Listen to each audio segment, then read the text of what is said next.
The sun pressed down with a vengeance on the high desert, turning every grain of sand into a burning ember. The sky was a white sheet of glare, and even the circling vultures seemed too tired to call. In the middle of that silence, a single bark tore the stillness, sharp, urgent, desperate. Levi Carrington jerked the reins of his mare, squinting past the brim of his sweat-stained hat. Rust, his Australian shepherd, was 50 yards ahead, kicking up dust and spinning in wild circles, his bark pitched high in panic. Levi dismounted without a word. The desert didn't allow for wasted breath. His boots hit the ground with a crunch, and he moved forward, hand resting instinctively on the revolver at his hip. The dog had never sounded like this, not even when they stumbled across a cougar den 2 winters ago. Whatever it wasn't a coyote, nor snake, nor rustler. This was something else.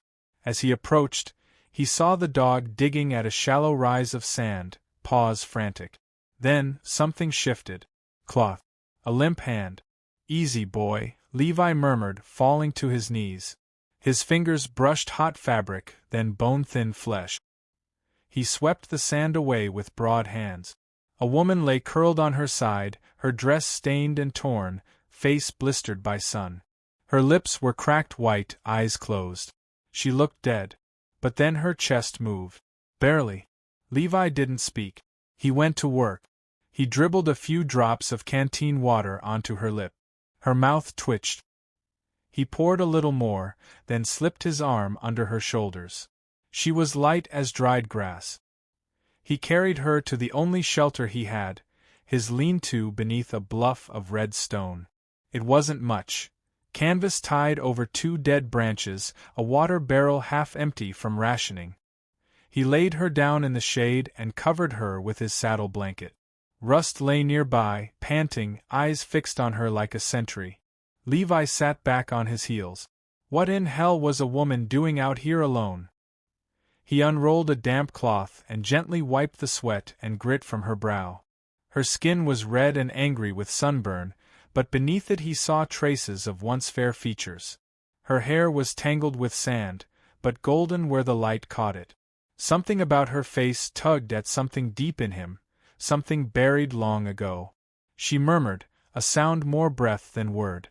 Levi leaned closer. "Water," she whispered. He gave her more, slow and careful. Hours passed. Shadows lengthened. Levi fed her bits of biscuit soaked in broth, the way he'd done for dying comrades during the war. He said nothing. There were no words that made sense out here. As dusk fell, she stirred again. This time, her eyes fluttered open. They were pale blue, dazed and ringed with red.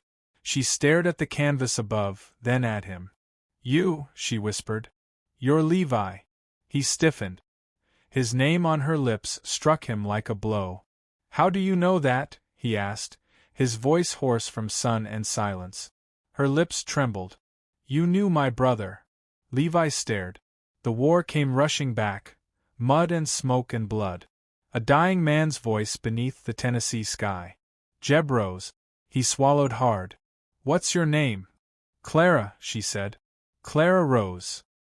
He sat back slowly, breath leaving his lungs like a kicked bellows. He hadn't heard that name in 7 years. Not since the day Jeb died with his blood seeping into Levi's hands, whispering through a mouth full of dirt and agony. Find my sister. Clara. Make sure she's not alone. And Levi had promised.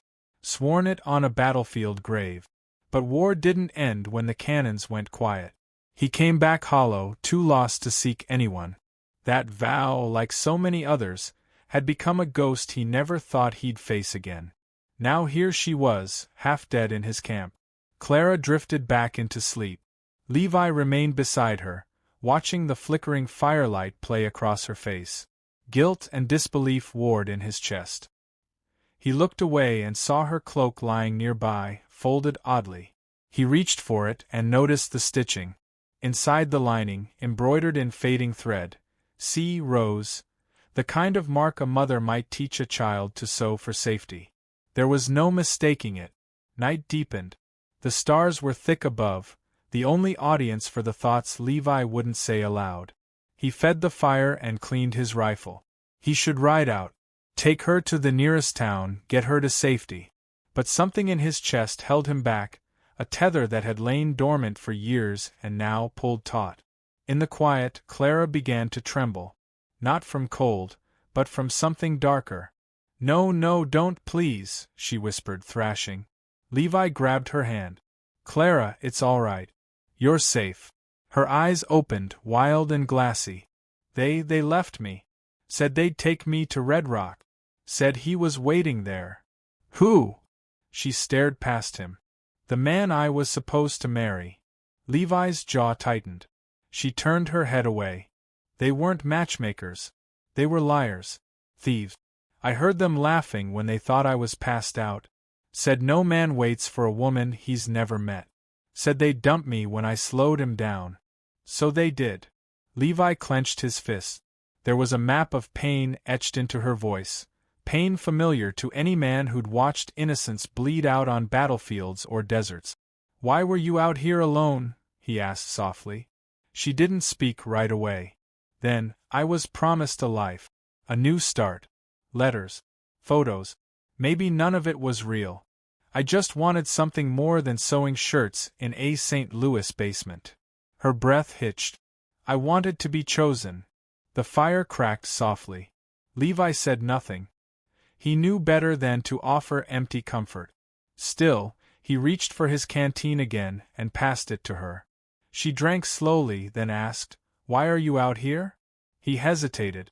"Fixing fence lines for a rancher. Keeps me fed." Clara studied him. "You look like a man who's running." He didn't answer. The truth would have taken too long to explain. Or maybe not long at all. "I promised your brother I'd find you," he said quietly. Clara blinked. "You did?" "Shiloh. He died 2 feet from me. Told me your name. Told me to keep you safe." "But you never came," she said, her voice gentler than accusation. "No," Levi said. "I didn't." The silence stretched between them like a wound. Clara turned away, tears lining her raw cheeks. "I think I've been dying out here for a long time." Levi watched the flames burn low. He reached into his pack and pulled out a small tin, the one thing he'd never parted with. Inside was a photo, edges curled, ink fading. Jeb and Clara, standing beside a wood fence, grinning at the camera like the war was just a story they'd never have to hear. He handed it to her. Her breath caught. "Where did you get this?" "Jeb gave it to me. Told me to give it back when I found you." Clara held it to her chest and closed her eyes. Levi stood. The fire was nearly out. Stars crowded the sky like ancient witnesses. "I'll get more wood," he said. She reached out, grabbing his hand. Her fingers were cold. "Don't leave me," she whispered. "I won't." And for the first time in years, he meant it. By morning, the desert had quieted to a breathless hush, as though the land itself were listening. Clara sat against the rock wall of Levi's shelter, wrapped in his spare coat, sipping water from a tin cup. Her hands trembled, but the clarity in her gaze had returned. Levi watched her from a distance as he packed up the few things he owned, a pan, a half-sack of oats, a flint. His movements were slow, deliberate, as if any sudden motion might cause her to vanish like a mirage. "You don't talk much," she said, breaking the silence. "Not much to say," Levi answered, adjusting the cinch on his mare's saddle. She looked down at the cup in her hands. "I used to think silence was peaceful. Now I think it's just what people use when they're carrying too much inside." He glanced up.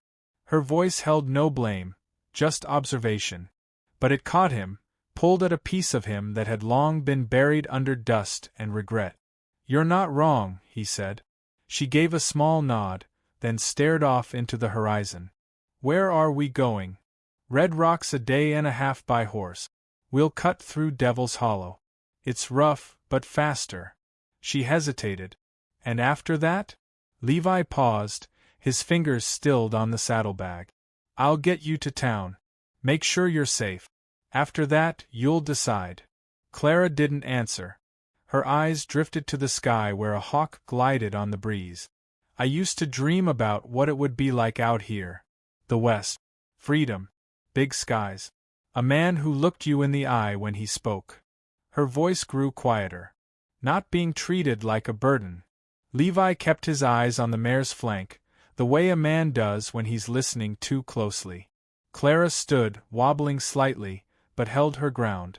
She looked stronger than she had yesterday. Less like a ghost. They rode in silence for the first hour. The desert yawned wide before them, scattered with brittle brush and rock towers shaped by centuries of wind. Russ trotted ahead, occasionally circling back to check on them, his tail low but wagging. Clara finally spoke. You know, I memorized Jeb's letters. Levi glanced sideways. He wrote about the war like it was a story he didn't want me to worry about. Said you were the only one he trusted. Called you stubborn as a mule and brave as a lion. A shadow crossed Levi's face. He gave me too much credit. No, Clara said, voice firm. He saw you. Even through all that blood and noise. He knew. Levi didn't respond. The road ahead narrowed into a canyon pass, walls steep and stained with centuries of red. The air cooled slightly in the shade. Clara seemed to breathe easier. How'd you end up out here? She asked after a while. Alone? He considered the question. After the war, I tried ranching back east. Lasted a season. Couldn't stand the noise. Ended up drifting west. Doing jobs no one else wanted. Brand breaking. Fence mending. Hauling timber. Running from ghosts? His jaw tightened, then relaxed. Something like that. She nodded as if she understood perfectly. I think I know how that feels. Another mile passed in silence before she added, It's strange. Being left like that in the desert. I thought I was going to die. And part of me didn't mind. I was tired. But then I heard barking. And I saw you. I thought you were a dream. Levi kept his eyes forward. I ain't much for dreams. But you're real, she said. And you didn't walk away. That stopped him more than he let on. They made camp near a dry creek bed, the sun low in the sky. Levi collected kindling while Clara, to his quiet surprise, managed to start the fire. Her hands were steadier now. She moved with caution, but purpose. You ever shoot a pistol? He asked as he handed her a plate of beans. She raised a brow. Do I look like I have? Fair enough. You should learn. Clara studied him, then looked down at her plate. Why? You expecting trouble? Always, he said, flat and honest. She chewed quietly for a moment, then replied, Then teach me tomorrow. Levi nodded once. The fire crackled. Rust lay beside Clara, his chin resting on her boot. As night fell, the air cooled sharply. Levi offered her his coat again. She took it but didn't speak. Sometime after the stars emerged, Clara spoke softly. Do you ever think about settling? I mean really stopping. Levi stared into the flames. Sometimes. What stops you? He didn't answer right away. When he did, his voice was low. The fear that it wouldn't last. Clara drew the coat tighter around her. Nothing lasts. But that doesn't mean it's not worth having. He looked over at her. In the firelight, she looked nothing like the broken stranger he'd carried through the sand. She looked like someone rebuilding herself, slowly, piece by piece. You sound like your brother, he said. She smiled, faintly. He used to tell me stories when the storms kept me up. Said if you wanted to tame a Mustang, you couldn't chase it, you had to wait, be patient. Let it come to you. He was right, Levi said, eyes distant. Is that what you're doing? Clara asked gently. Waiting. Levi looked at her then. Really looked. Maybe I was waiting for something I didn't believe would ever come. Clara didn't shy from his gaze. I'm not asking for promises, Levi. But I'm done being lied to. I'd rather have your silence if it's honest. He gave a short, low chuckle. That's all I've got to give. She nodded. Then I'll take it. The wind whispered across the canyon floor. The fire burned low. Above them, the stars burned like silent witnesses to something small but sacred. Levi leaned back against a boulder, adjusting his hat over his eyes. We'll reach Red Rock by nightfall tomorrow. I know someone there who might be able to help. Clara didn't ask who. She simply said, "All right." And for the first time in a long time, Levi didn't feel alone in the quiet. The dawn broke soft and gray, stretching pale light across the desert floor, as if careful not to wake the sleeping dust. Levi stirred before the sun crested the horizon. He moved with quiet purpose, saddling the horses while Clara still slept curled beneath his coat, her breath steady. Rust kept watch beside her, ears twitching at every shift of the breeze. By the time Clara awoke, Levi had coffee on the fire and a small loaf of dry bread warming beside it. She sat up slowly, squinting toward the sun. The faint shadows beneath her eyes were still there, but her spine was straighter now, her movements more certain. "We ride in 20, Levi said without looking up. She gave a nod and began readying herself without needing more instruction. It struck Levi how quickly she'd adapted. A week ago she'd been dying in the dust. Now, she looked like she belonged beneath the endless sky. The journey through Devil's Hollow was unforgiving. The narrow trail wound between jagged canyon walls that pressed in like ancient jaws. The horses stepped carefully, their hooves echoing against stone. Clara rode behind Levi, eyes scanning every shadow. The silence between them had grown comfortable, no longer weighed with uncertainty. They understood each other now in a way that didn't need words. She trusted him to lead. He trusted her to follow. As they neared a bend where the canyon widened, Rust growled low and halted. Levi raised a hand, signaling Clara to stop. He dismounted in one smooth motion, drew his revolver from the saddle holster, and stepped forward cautiously. A single boot print marred the dust, fresh, wide, and heavy. Too wide to be his. Clara followed his gaze and instinctively reached for the small pistol he'd taught her to use the night before. Her fingers trembled slightly, but she steadied them with a breath. 3 men emerged from the rocks ahead, rifles slung low. Their clothes were ragged, eyes sharp. Bandits, no doubt. Desperation clung to them like a stink. "Well, look what the canyon coughed up," one of them drawled. His teeth were yellow, his eyes bloodshot. "A loner and his pretty lady." Levi said nothing. He kept the gun low, unthreatening, but ready. "We'll be taking your horses, your gear, and anything else worth carrying," the man continued, stepping forward. "Unless you'd rather die quick." Clara moved beside Levi, the pistol trembling slightly in her grip. "You sure about this?" Levi asked the man flatly.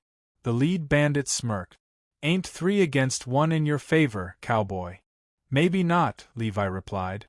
"But I've already buried better men." The moment cracked. A shot rang out. Clara flinched but didn't fall. It was Levi's bullet, clean and fast. The bandit leader dropped like a sack of grain, a look of stunned disbelief frozen on his face.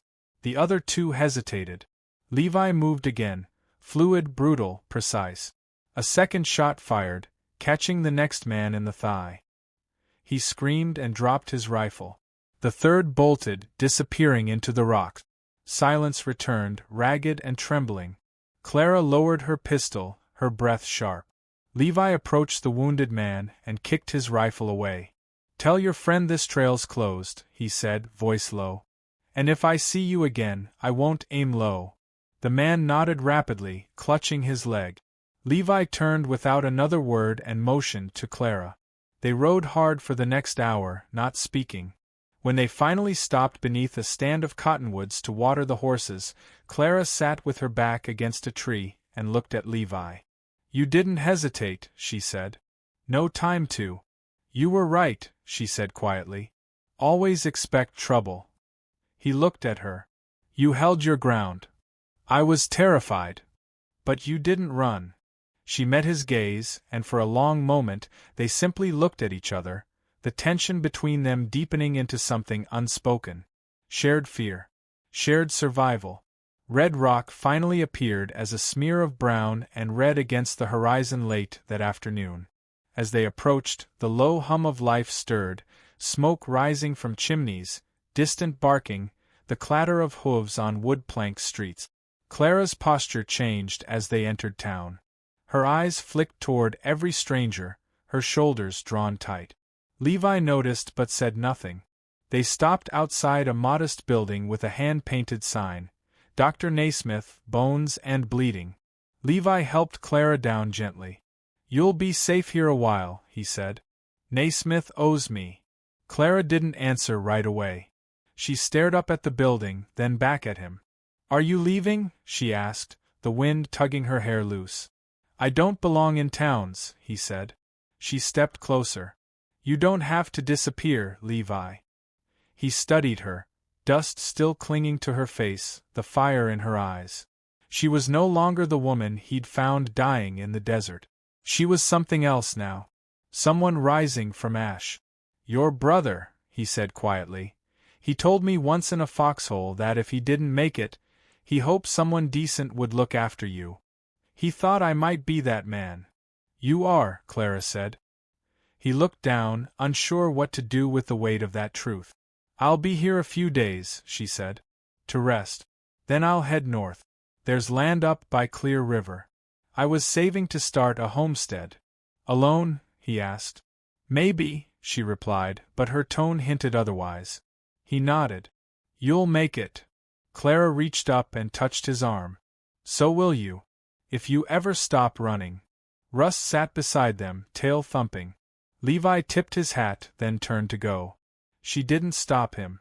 But halfway down the street, he paused. The wind carried a trace of her voice, or maybe it was memory. He turned back. She hadn't gone inside yet. She was still there, waiting, watching.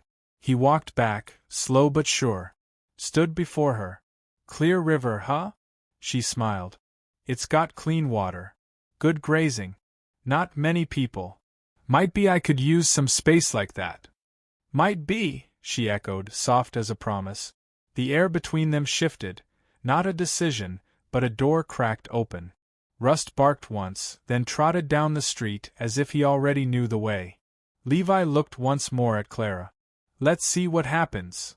And for the first time in a long, long while, he meant it.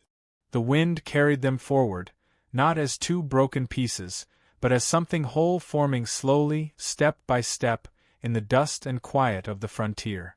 And somewhere between the death of silence and the promise of dawn, the cowboy who never stayed chose to stop running. The morning mist hung low over the river basin, curling through the cottonwoods like a ghost reluctant to leave. Clara stood at the edge of the field, her boots sunk into the damp earth, watching a small herd of deer graze across the open valley. The cabin behind her was modest but sturdy, built by hand and with care. Smoke drifted from the chimney in steady plumes, and somewhere nearby, Rust barked at a squirrel, disrupting the stillness. 3 months had passed since Red Rock. 3 months since Levi had turned back instead of disappearing. Together, they'd claimed a stretch of land along Clear River, a parcel wild and untamed, but rich with promise. The soil was good, the water cold and clean, and the silence held a kind of music Clara had never known in the city. She moved with new certainty now, a rifle slung comfortably over one shoulder, calluses growing on her palms. Every day was work. Chopping, hauling, tending, but it filled something inside her that had long been hollow. Levi emerged from the woods carrying a snared rabbit and a burlap sack of herbs. He looked older somehow, more weathered but not weary.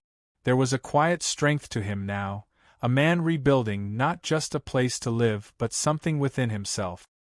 He handed her the rabbit wordlessly, and she nodded, already turning to clean it by the side basin they'd dug into the creek. "You're up early," he said, crouching beside the fire pit. "The deer were moving," Clara replied. "Couldn't sleep." He didn't push. He never did. Levi had learned to listen without needing to ask. Inside the cabin, morning unfolded in familiar rhythm, coffee brewed over the hearth, biscuits warmed on the cast iron, boots thudding across wooden floors. It was simple. It was enough. But the world, Levi knew, didn't let things lie peaceful for long. That afternoon, as Clara hung laundry behind the cabin, a figure appeared on the ridgeline, slender and silhouetted by the sun. Levi saw him first. His body tensed, hand drifting toward his hip, but something in the stranger's posture gave him pause. The rider came slow and alone, not bandit fast or lawman deliberate. Just a man with dust on his coat and a letter clutched in his gloved hand. When he dismounted, Levi stepped forward, boots crunching dry pine needles. "You're Levi Carver?" the man asked. "I am." The man handed him the envelope without explanation. Then, with a nod toward Clara, he mounted again and rode back into the hills without another word. Levi turned the envelope in his hand. No return mark. No seal. Just his name written in a woman's careful script. He opened it on the porch while Clara watched, towel still clutched in her fingers. His eyes scanned the page once, then again, slower. "What is it?" she asked finally. He passed it to her silently. The letter was from a woman named May Caldwell, his sister. A name he hadn't heard spoken aloud in years. She'd found him, somehow. News traveled fast in small towns, even faster when carried on wagon trains and whispered in saloons. She'd heard about Red Rock, about the man who shot 2 bandits and rode into town with a dying woman who lived. May's letter was careful but direct. Their father had died. Left behind land, dry and cracked but valuable. And a boy. Levi's son. Clara stared at the last line, her throat tightening. He's 8 now. His name is Eli. He asks about you more than I can answer. Levi stood there for a long time, staring past the trees. He didn't speak. Didn't move. Just held the paper like it might dissolve in his grip. When he finally did turn to her, his eyes were full of questions he wasn't yet ready to ask. "I didn't know," he said quietly. "I didn't even know she was pregnant." Clara stepped closer, her hand finding his. "You do now." The sun dipped low over the pines, casting long shadows across the field. They stood in that silence, both knowing the path ahead had changed again. That night neither of them slept. Levi paced the porch, rust curled near his feet, tail twitching. Clara sat inside by the fire, the letter resting on the table like an uninvited guest. By morning, the choice had been made. "I have to go," Levi said. Clara nodded. "I figured. It's 3 weeks by wagon. 4 if the river's high. Then you'll need provisions," she said. He hesitated. "Clara, I don't expect." "I'm not staying," she said simply. "Not behind, at least." His head snapped toward her. "You'd come." She met his gaze. "You think I stayed in the desert with you just to build a cabin? This is our life, Levi. And that includes your son." For the first time since the letter arrived, he smiled, small and tired, but real. The next 2 days were a blur of packing and preparation. They left the cabin secured, the livestock corralled with feed enough to last a few weeks. Clara rolled the map Levi drew from memory, marking the river crossings and old cattle trails that would get them to the Caldwell land. Rust rode in the back, tongue lolling, tail wagging as if he sensed the gravity of the journey. The trail was rougher than expected. Spring rains had washed out one bridge and flooded 2 low valleys. But Clara didn't flinch. She took each obstacle with quiet resolve, every bump another chance to prove her strength. Levi watched her, marveling at how a woman who'd once collapsed in the desert now pushed forward with more determination than anyone he'd known. By the time they reached the foothills outside Cedar Ridge, the land began to flatten into prairie. Wind rolled through the grass in waves. The Caldwell homestead was just visible in the distance. Smoke from the chimney, a few cows in the distance, and a boy sitting on the porch railing, legs swinging. Levi stopped the wagon at the edge of the field. His breath caught. "That him?" Clara asked softly. He nodded. "Yeah. That's Eli." The boy looked up then, as if sensing something. He squinted into the wind, then stood on the railing, waving both arms.